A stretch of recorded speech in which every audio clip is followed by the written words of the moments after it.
Hello everyone, स्वागत है आप सभी का। आज मैं आप सभी के साथ एक ऐसी रेसिपी शेयर करने जा रही हूँ जो खाने में बहुत ही स्वादिष्ट लगता है और सर्दियों में खाने के स्वाद को काफ़ी बढ़ा देता है। तो वो रेसिपी है दम आलू की, और ये मैं थोड़ा अलग तरीके से बनाती हूँ और आप लोगों के साथ शेयर कर रही हूँ। उम्मीद करती हूँ आप लोगों को मेरी बताई ये रेसिपी पसंद आएगी। तो चलिए रेसिपी को शुरू करते हैं। सबसे पहले यहाँ पे मैंने छोटे साइज़ के आलू लिए हैं, जिन्हें उबाल के मैंने छील लिया है।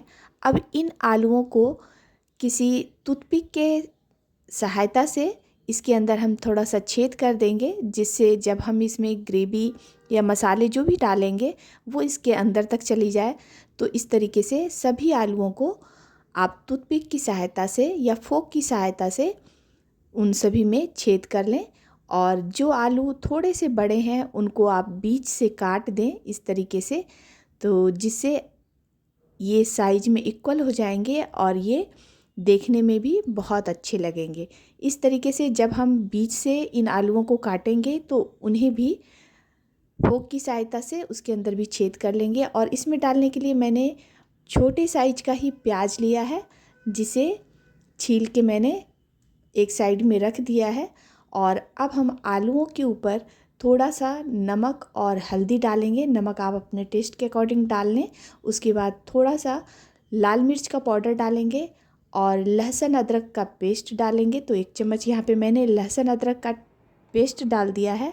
और इसके ऊपर 1 चम्मच सरसों का तेल डालेंगे। सरसों का तेल डालने के बाद अब हम इसके ऊपर 1 से 1.5 चम्मच बेसन डालेंगे।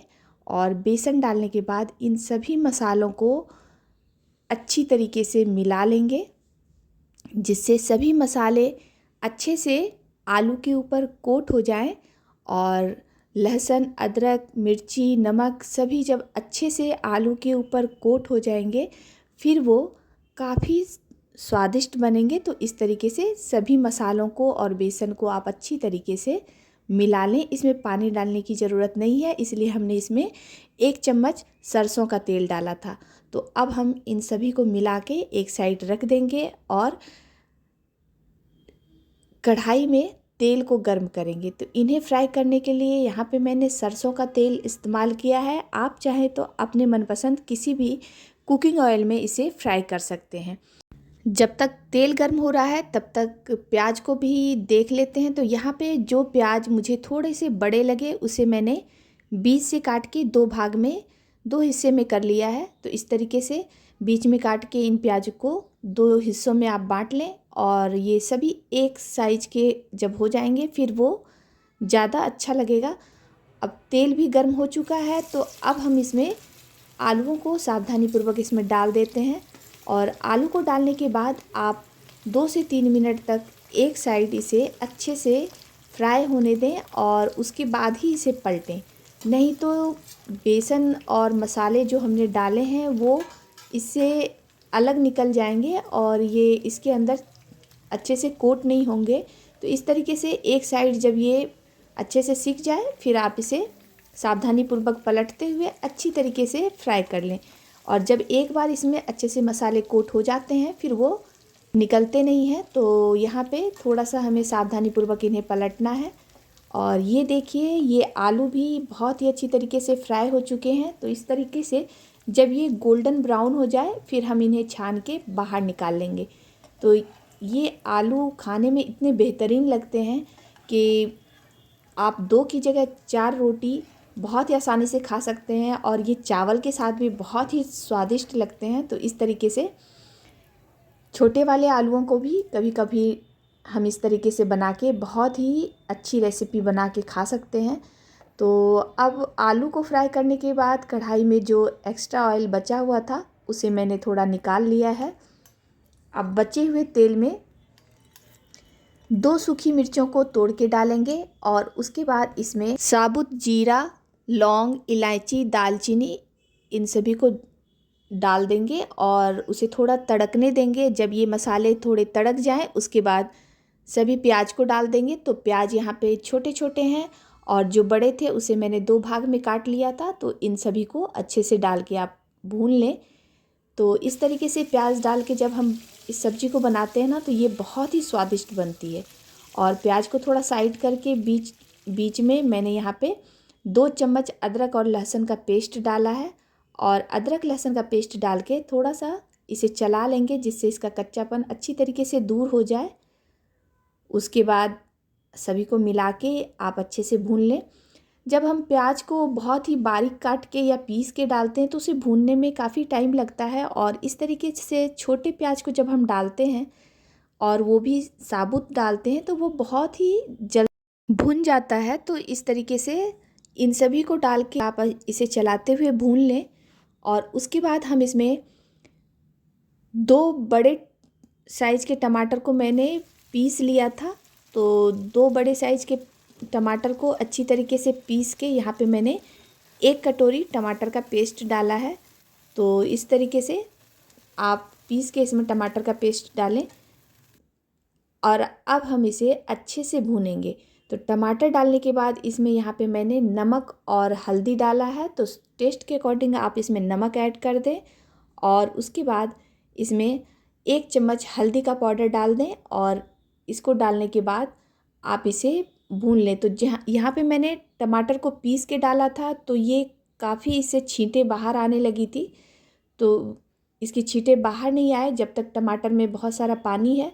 तो इसके लिए यहाँ पे मैंने इसे थोड़ी देर तक कवर कर दिया था जिससे सारी छींटे लीड पे ही आके रहे, बाहर नहीं फैले। तो इसलिए यहाँ पे मैंने इसे ढक दिया था और इसे आप थोड़ी थोड़ी देर पर हटाते हुए इसे चलाते जाएं और गैस की फ्लेम को हाई ही रखें क्योंकि यहाँ पे टमाटर का पेस्ट है तो इसे भुनने में थोड़ा टाइम लगता है। और इसे जल्दी सुखाने के लिए यहाँ पे मैंने गैस की फ्लेम को तेज़ ही रखा है। और जब ये मसाले थोड़े से सूखने लग जाए उसके बाद आप इस लीड को हटा के और इसे ओपन में ही भून लें।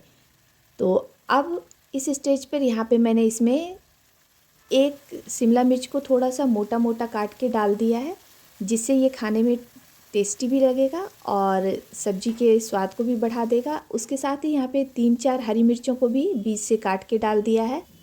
इसे भी अच्छे से मिला लेंगे और उसके बाद लगभग 1 मिनट तक हम इसे थोड़ा सा ढक देंगे जिससे ये शिमला मिर्च भी थोड़े से सॉफ्ट हो जाए।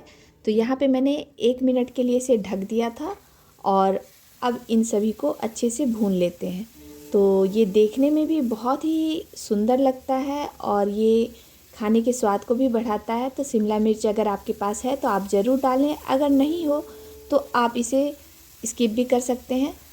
अब ये मसाले लगभग भुन चुके हैं। अब हम इसमें थोड़े से सूखे हुए मसाले डालेंगे। तो यहाँ पे मैंने 1 चम्मच लाल मिर्च का पाउडर, 1 चम्मच भुने हुए जीरे का पाउडर और 1 चम्मच धनिया का पाउडर डाला है। और इसके साथ ही यहाँ पे इन सभी को डालने के बाद हम इसे अच्छे से मिला लेंगे। तो सूखे मसालों को भूनने में ज़्यादा समय नहीं लगता है।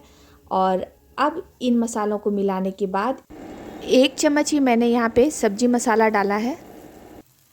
अब हम इन सभी को अच्छे से मिला लेंगे और मिलाने के बाद इसमें फ्राई किए हुए आलूओं को डाल देंगे। तो यहाँ पे मसाले बहुत ही अच्छी तरीके से भुन चुके हैं और आपस में मिल चुके हैं। अब इसमें हमें फ्राई किए हुए आलूओं को मिलाना है और इन सभी को मिला के लगभग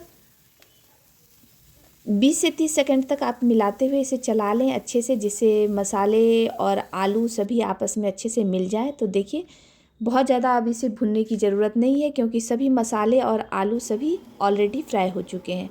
अब हम इसमें गर्म पानी ऐड करेंगे। तो यहाँ पे गर्म पानी मैंने ऐड कर दिया है और पानी भी बहुत ज़्यादा नहीं डालना है क्योंकि ये आलू दम की रेसिपी जब भी बनती है तो वो बिल्कुल मसालों से कोट होती है और उसमें ज़्यादा ग्रेवी दिखती नहीं है। और ज़्यादा ग्रेवी अगर आप डालोगे तो सब्ज़ी के टेस्ट को वो ख़राब कर देगा।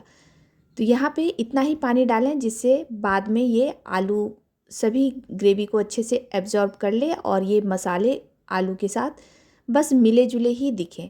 और सबसे आखिर में इसमें आधा चम्मच गरम मसाला और थोड़ा सा कसूरी मेथी को आप क्रश करके इसमें डाल दें और सभी को अच्छी तरीके से मिला लें।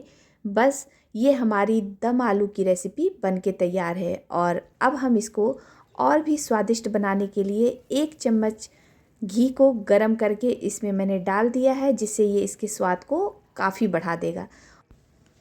और घी डालने के बाद यहाँ पे 1 चुटकी ही मैंने चीनी का भी इस्तेमाल किया है। चीनी डालने से सभी मसाले आपस में बैलेंस हो जाएंगे और काफ़ी स्वादिष्ट लगेगा।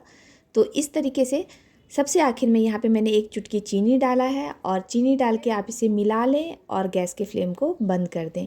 तो लीजिए, हमारा बहुत ही स्वादिष्ट मसालेदार दम आलू बन के तैयार है। और इस तरीके से आप छोटे आलू और छोटे प्याज को डाल के ये बहुत ही आसानी से दम आलू की रेसिपी बनाएं और इसे खा के देखें। ये बहुत ही स्वादिष्ट लगता है और बहुत ही आसानी से बन भी जाता है। तो अगर रेसिपी पसंद आई हो तो इसे लाइक और शेयर ज़रूर करें। साथ ही चैनल को सब्सक्राइब करना बिल्कुल ना भूलें। मिलते हैं ऐसी ही स्वादिष्ट रेसिपी के साथ अगली वीडियो में। तब तक के लिए बाय।